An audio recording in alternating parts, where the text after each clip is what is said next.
আসসালামু আলাইকুম। Hello everyone, কেমন আছেন সবাই? আলহামদুলিল্লাহ, আমিও ভালো আছি। আমার আজকের রেসিপি হচ্ছে ছোট বাই মাছ ভুনা রেসিপি। এই মাছগুলো খেতে খুবই মজাদার হয়। আমি খুব সহজভাবে এই বাই মাছটা ভুনা করে আপনাদের কাছে শেয়ার করব। আশা করছি আপনাদের খুব ভালো লাগবে। আমি এই বাই মাছটা টমেটো দিয়ে রান্না করব। তো কথা না বাড়িয়ে চলে যাব মূল রান্নায়। আপনারা নিশ্চয়ই দেখতে পারতেছেন তরকারির কালারটা কত সুন্দর হয়েছে। রান্নার জন্য এখানে আমি বাইং মাছ কেটে ধুয়ে পরিষ্কার করে নিয়েছি। এখন আমি দিয়ে দিব সামান্য পরিমাণ লবণ, মরিচের গুঁড়া এবং হলুদ গুঁড়া। এগুলোর সাহায্যে আমি হাতে ভালোভাবে মেখে নেব। এই মাছটা ছোট বলে আমি কেটে নিচ্ছি না। এখন আমি হাতে ভালোভাবে মেখে নিব এবং চুলায় একটি কড়াই বসিয়ে দেব।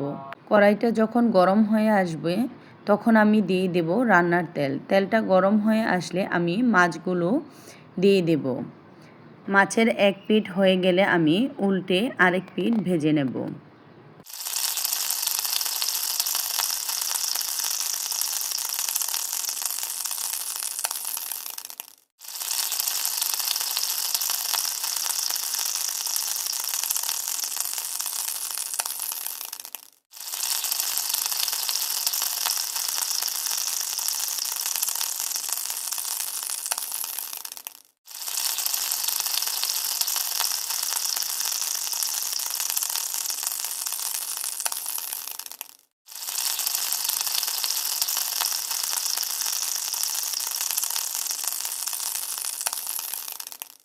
এই তো মাছগুলো ভাজা হয়ে গেলে এখন আমি এখানে একই তেলে দিয়ে দেব পেঁয়াজ কুচি, কাঁচামরিচ।